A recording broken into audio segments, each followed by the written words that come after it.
አሰላሙ አለይኩም ወረህመቱላሂ ወበረካቱሁ ውድና የተከበራችሁ ተመልካቾቼ እንዴት ናችሁ? ሰላም ናችሁ ወይ? ለቻናል አዲስ ከሆናችሁ ይህንን ቻናል ሰብስክራይብ እና ላይክ እያደረጋችሁ በተለይ ሰብስክራይብ 1000 አስገቡኝ። ያንኛው ቻናሌ ለ4 ወር ስለተከሰስኩኝ እንግዲህ በአዲስ ቻናል ከፍቼ መጥቻለሁ። ዛሬ የምነግራችሁ ነገር ስለ ወርቅ ነው። ወርቅ ስትገዙ በጣም ጥንቃቄ ማድረግ አለባችሁ። በመጀመሪያ የምነግራችሁ ነገር እንግዲህ ይህን ሰውዬ እያስረዳ ያለው መስናአ የሚባለው ምንድን ነው ለምትሉ ጥያቄያችሁ፣ መስናአ ማለት ምን ማለት ነው ላላችሁ፣ መስናአ ማለት እንግዲህ ያሳያችሁ ወርቁ አለ። ይህ ወርቅ የሚሰራበት የእጃቸው ማለት ነው። መስናአ ማለት ወርቁን የሚሰሩት ሰዎች መስንእያ እጅ ስራቸው ማለት ነው። እሱ ነው መስናአ ማለት። እና ዛሬ በደንብ አብራራላችኋለሁ። ያው ስለ ወርቅ በዛኛው ቻናሌ እያብራራሁላችሁ ስለነበረ ማለት ነው። እና መስናአ ደግሞ ምንድነው ልዩነቱ ለምትሉ እንደምታዋቸው እዚህ ጋር ሁለት ወርቆችን ይዛል። ይቺ ወርቅ ዲዛይኗ እንዴት እንደምታምር ሀዋት። ይሄኛው ደግሞ በናጅሩ አራቱንና ይችኛዋን ህውት። ይሄ ዋጋው ይሄኛው አራቱ በናጅሩ ዋጋው ቀናሽ ነው። ይሄኛው ጭማሬ ነው። ለምን? ይሄኛው ዲዛይኑ በጣም ቆንጆ ስለሆነ ማለት ነው። እነዚህኞቹ ደግሞ ቀላል ናቸው እና መስነእያ የሚባለው እንደዚህ አይነት ነገሮች ናቸው። የወርቅ ዲዛይን የወርቅ ዋጋ ከፍ የሚያደርገው አንደኛው መስነእያ ነው ማለት ነው። መስነእያ ስላችሁ ያኔ ዲዛይኑ የወርቁ ዲዛይን ቆንጆ ዲዛይን አዲስ የመጣ ዲዛይን ከሆነ ለምሳሌ የዛሬ የወርቅ ዋጋ 440 ከሆነ ዲዛይኖቹ ዲዛይን ገዲም እና ዲዛይን ጀዲድ አዲስ ዲዛይን አዲስ ሞዴል እና አሮጌ ሞዴል የሚሉት አዲስ ዲዛይን ከሆነ የወርቁ ዋጋ እንዲጨምር ያደርገዋል ማለት ነው። እና ዛሬ እንግዲህ በደንብ የማስረዳችሁ ነገር ቢኖር ምንድነው ቅመሞች፣ ወርቅ ስትገዙ በጣም ጥንቃቄ ማድረግ አለባችሁ። እሱ ምንድነው ያለ ፋቶራ አበዳን ወርቅ እንዲያትገዙ፣ ያለ ፋቶራ ያለ ደረሰኝ እንዲያትገዙ፣ እንዲያትሸወዱ። ለምንድነው ያለ ፋቶራ መግዛት የማንችለው ብትሉ፣ ያለ ፋቶራ ስትገዙ ያለ ወረቀት ያለ ደረሰኝ ወርቅ ስትገዙ ይቀንስላችኋል ዋጋው ማለት ነው። ወረቀት ስታጽፉ ደረሰኝ ስታጽፉ ደግሞ ዋጋው ይጨምራል። ስለዚህ ያለ ደረሰኝ ዋጋው ቀላል ነው፣ ዋጋው ቅናሽ ነው ብላችሁ ያለ ደረሰኝ አበዳን ወርቅ እንዲያትገዙ። በተለይ ብዙ ወርቅ የምትገዙ ያኔ ብዙ ግራም ወርቅ የምትገዙ 2 ግራም 3 ግራም የጆሮ ጌጥ ቀለበት ምናምን ብትገዙ ችግር የለውም የምትለብሱት ነው። ያኔ ግን ትላልቅ ወርቅ የምትገዙ እህቶች በጣም ጥንቃቄ ማድረግ አለባችሁ። ያለ ደረሰኝ እንዲያትገዙ እላችኋለሁ። እሱ ምንድነው እንግዲህ ያኔ የገዛችሁት ወርቅ አርቲፊሻል ቢሆንባችሁስ? የገዛችሁት ወርቅ ቢበላሽስ? ቢሰበር?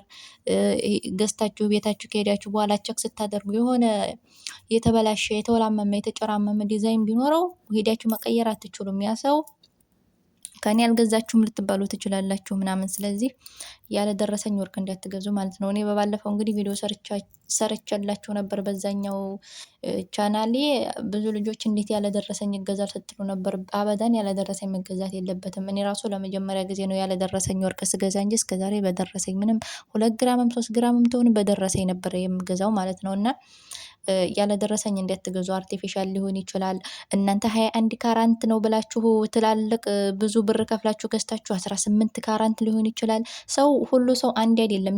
አርቲፊሻልም የ10 ብር የ20 ብር አርቲፊሻልም በ3000 በ4000 ሪያል ልትገዙ ትችላላችሁ፣ ልትሸወዱ ትችላላችሁ። ምክንያቱም ወርቁ ቤቶች አካባቢ አርቴ መሸጫዎችም አሉ፣ አርቲፊሻል ጌጣጌጦች የሚሸጡበት አሉ። እና ተመሳሳይ ናቸው። ተመሳሳይ ስለሆኑ የማያውቅ ሰው ይሸወዳል። የማያውቅ ሰው ወርቅ ነው ይሄ ብለው ገዝተው ሊሄዱ ይችላሉ ማለት ነው። ሊገዙ ይችላሉ። ወርቅ ነው ብለው ደግሞ ሊሸጡላችሁ ይችላሉ ያንን አርቲፊሻል። ስለዚህ እናንተ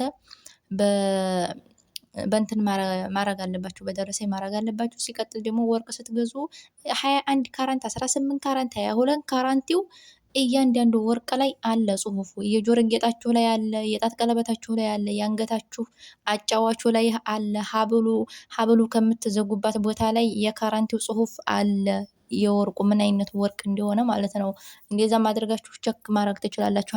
አንዳንድ ልጆች ግን ያኔ ስለማታውቁ ነው፣ አይፈረድባችሁም። እንዴት እናውቃለን አርቲ መሆኑን፣ እንዴት እናውቃለን አስሊ መሆኑን የምትሉ ጽሁፉ እዛ በደንብ አዟዙራችሁ የምትገዟትን ወርቅ ከጫፍ እስከ ጫፍ አዟዙራችሁ ካያችሁ እዛ ጋር የካራንቲው ጽሁፍ አለ። ቀለበት ብትገዙ በውስጥ በግልባጩ በውስጥ በኩል አለ የካራንቲው 21 ካራንት 18 ካራንት 22 ካራንት እያለ የወርቆቹ አይነት እዛ ጋር ተጽፎላችኋል ማለት ነው ቤተሰቦቼ።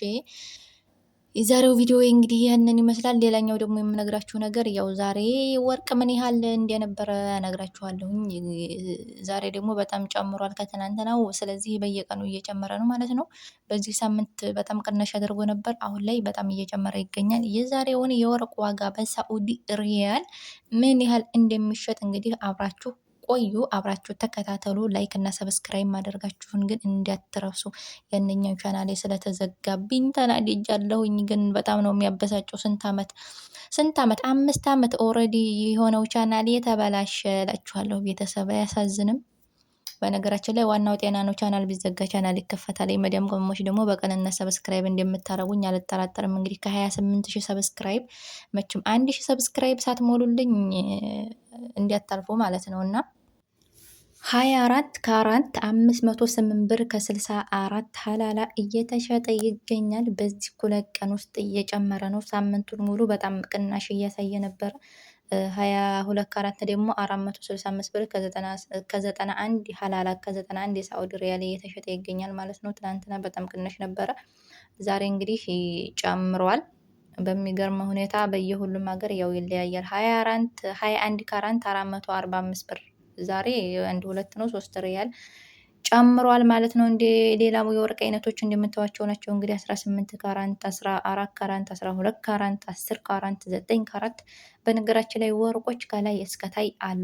ግን ለኛ የሚጠቅመው ለኢትዮጵያኖች 21 ካራንት ስለሆነ 21 ካራንት ላይ ትኩረት ካደረጋችሁ ይበቃችኋል ማለት ነው የዛሬው ዋጋ እና ሌላኛው ነገር ደግሞ ሳላልፋችሁ የምመልስላችሁ ነገር ማለት ነው። ደሪባ የሚባለው ነገር ምንድን ነው? ደሪባ ምንድን ነው እያላችሁ ነበር ብዙዎቹ። ደሪባ ማለት የ1,000 ሪያል እቃ ስትገዙ ስንት ከ100 ብር 15 ብር ደሪባ አለ። ከ1,000 ስንት ይመጣባችኋል? ደሪባ 150 ሪያል ይመጣል ደሪባ ማለት ነው። የ2,000 ብር እቃ ስትገዙ ወደ 300 ሪያል ደሪባ ይመጣል። እና እሱን እስኪ አባዙት የ1,000 ሪያል ስትገዙ ከ100 ሪያሉ 15 ብር ስታባዙት ምን ያህል እንደሚመጣባችሁ ሂሳባችሁ ቸክ ማድረግ አለባችሁ። ወርቅ ስትገዙ እዛ ራሳችሁ ደምሩ።